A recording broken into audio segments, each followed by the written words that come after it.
What if everything you were taught to ignore in life was actually the most important answer? There is a moment for everyone when they look around at everything they've built, everything they've collected, every belief they've inherited, and they ask a question that terrifies them. Is this all there is? That question is not a modern one. It is not a product of smartphones or social media backflips or the crushing anxiety of living in a world that never slows down. That question is ancient. And what is truly remarkable is that thousands of years before psychology, before self-help books, and before the entire industry of human optimization was born, people living on the African continent had already developed profound, breathtaking, and astonishingly complete answers. This video is about those answers, and more than that, it is about why those answers matter right now in the life a person is currently living today. Part 1. The crisis nobody is talking about. Here is something profound to consider. Despite living in the most connected era in human history, loneliness is at epidemic levels. The World Health Organization has called loneliness a global public health concern. Depression and anxiety are both rising. The sense that life should mean something more is rising. People are feeling hollowed out by a world that measures worth in productivity and follower counts. And yet, deep in the ancient spiritual traditions of Africa, traditions that predate the Roman Empire, traditions that survived slavery, colonization, and every attempt to erase them, there are frameworks for living that speak directly to this emptiness. The philosopher Blaise Pascal once wrote that all of humanity's problems stem from man's inability to sit quietly in a room alone. But philosophy in parts of ancient African went further. It did not just diagnose the problem, it offered a cure. Part 2. Ubuntu philosophy rewires a person. Most people in the Western world have been raised, consciously and unconsciously, on a particular story about the self. That story goes something like this. The individual is the fundamental unit of reality. Success is personal and failure is personal. Meaning is something each person carves out alone, like a pioneer hacking through wilderness. That story, when examined carefully, is extraordinarily isolating. Rugged individualism may be one of the most terrifying lies ever told. Ancient Ubuntu philosophy offers a different story. Its central teaching, I am because we are, is perhaps one of the most eye-opening philosophical propositions ever articulated. Ubuntu, a simple philosophy from the Bantu cultures of southern Africa, says that personhood is not something one possesses in isolation. It is something one discovers through relationships, through community, through mutual care, and through shared responsibility. Think about what that means for a moment. When someone is struggling, truly struggling, the Western impulse is to treat it as a personal failure. What is wrong with me? Why can't I pull myself up by my own bootstraps? Ubuntu reframes this entirely. It says a person is not fully human in isolation. The struggle is not a private shame. It is a signal that the web of connection has been weakened. The cure is not more self-discipline. The cure is more us. Nelson Mandela, who drew deeply from this tradition, once said that Ubuntu is about the fact that you can't exist as a human being in isolation. This is not just inspiring language. This is an ancient functional philosophy that modern psychology is only now beginning to confirm through research on belonging, social connection, and the neuroscience of empathy. Archibald Campbell, a theologian, once said that religion is what you do with your solitude, but Ubuntu argues that hell is solitude, heaven is togetherness. Psychological studies on the helper's high show that acts of compassion release oxytocin and reduce cortisol. And our ancestors knew this thousands of years ago without a single brain scan. They built villages where shame was shared, and so was abundance. When you apply Ubuntu to your career, you stop seeing colleagues as competitors. When you apply it to your family, you stop keeping score.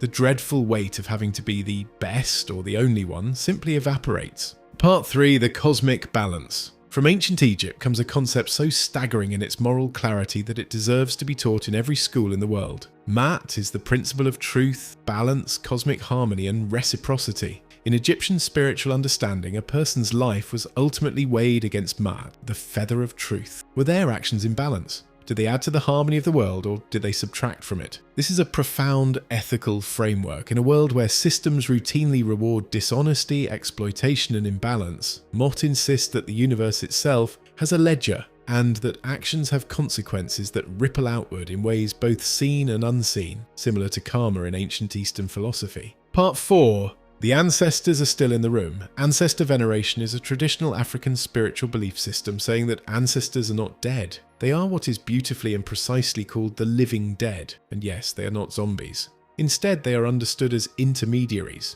They are beings who have crossed from the physical world into the non-physical world, but who remain invested, present, and protective in the lives of their descendants. Rituals, offerings, and conversations with ancestors are not superstitions in this culture. They are a technology of connection and a way of maintaining continuity between the past and the present. In some West African traditions, not everyone who dies becomes an ancestor with a capital A. To become a venerated ancestor, one usually had to live a life of Mot, which includes truth, balance, and integrity. Those who are truly horrific are often seen as restless spirits or people who have lost their way in the transition to the other side. You aren't obligated to talk to them as guides because frankly they aren't qualified to guide you. What you're looking for are the elevated ancestors, the ones further back who possessed the strength and virtue that allowed your lineage to survive despite the horrific ones. Now consider what modern psychology says about the importance of narrative identity. This is the idea that people who understand themselves as part of a longer story, connected to something before and after themselves, tend to be more resilient, more grounded, and more capable of enduring hardship. Carl Jung, one of the most profound thinkers in Western psychology, spent decades arguing that disconnection from the ancestral and archetypal layers of the human psyche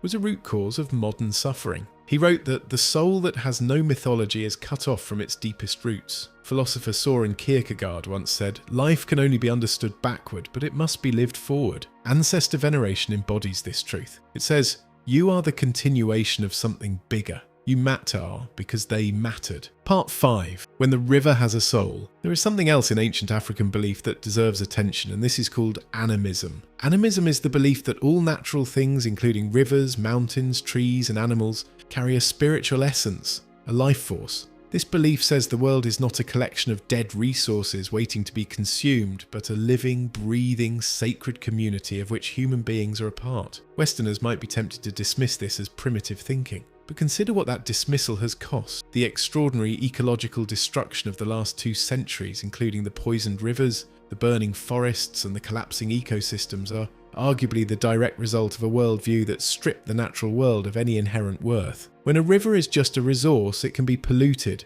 When a river has a soul, it is protected. Research has shown that in communities where sacred groves and rivers are spiritually protected by traditional belief, biodiversity is actually higher than in surrounding areas. The ancient understanding that the earth is alive was not mythology, it was conservation science, centuries ahead of its time. In Ghana, there are sacred groves of forest that have remained untouched for over 300 years, not because of a government law, but because the local people believe a spirit lives there. In Kenya, certain rivers are never polluted because to dump waste there would be a spiritual crime, not just a civil one. The Akan people of the Ivory Coast say that the earth is a living goddess named Asase Ya.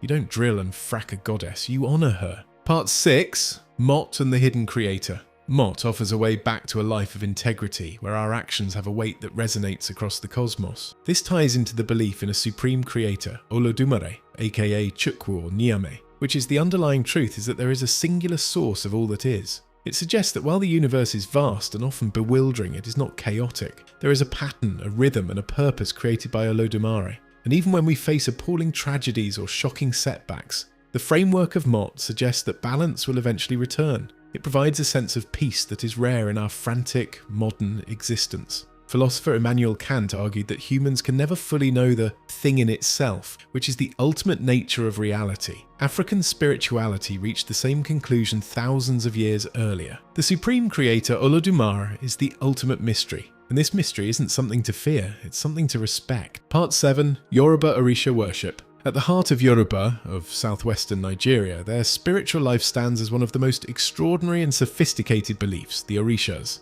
These are not gods in the distant, untouchable sense that many Western traditions imagine divine beings. They are far more intimate, far more alive, and far more personally relevant than that. The Orishas are divine energies, cosmic forces that were sent by the supreme creator Olodumare to govern the natural and human world. Each Orisha carries a specific domain. Shango, also called Sango, commands thunder, lightning, and justice. Ocean presides over love, rivers, and fertility. Ogun rules iron, warfare, and labour. Yamoja holds dominion over the ocean and motherhood. What makes this remarkable is the human understanding embedded in this system. The Yoruba people understood thousands of years before modern psychology that the forces shaping human life, including love, grief, war, creativity, and death, are not random. They are patterned, have personalities, and can be related to. Orisha worship was never simply about asking for favours from supernatural beings. It was a complete system of self-understanding. Within the Yoruba tradition, every human being is believed to arrive in this world with an Ori, which is a personal spiritual intuition that represents one's individual destiny. The relationship between a person and their Ori is considered the most sacred relationship in existence,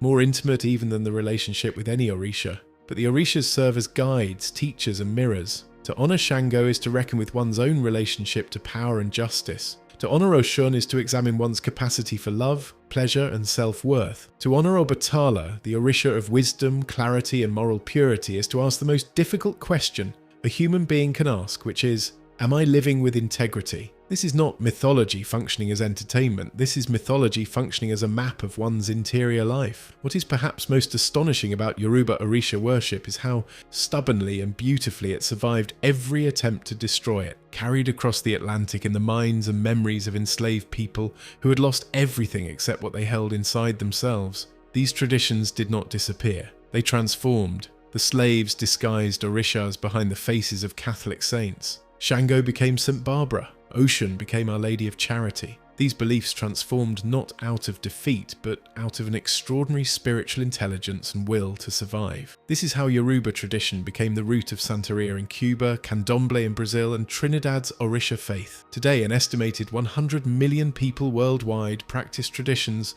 rooted in Yoruba spirituality, making it one of the most globally influential spiritual systems on Earth. What the enslaved carried in their hearts across the ocean was not just religion, it was resistance, it was identity, and it was the unbreakable insistence that who they were and who their ancestors were could not be erased. Part 8. What this means right now. And now you may ask yourself, so what? Why does any of this matter to a person navigating a complicated life, a strained relationship, a career that feels meaningless, and a world that feels increasingly fragmented and frightening? It matters because these beliefs are not artifacts of a lost world. These are living traditions, actively practiced in communities across Africa and throughout the African diaspora, surviving slavery. These traditions are practiced in the Candomblé traditions of Brazil, in Haitian Vodou, in Santeria, in the healing practices of the Babalawo, and in the naming ceremonies that link a child to the soul of an ancestor. These traditions survived the most brutal attempts at erasure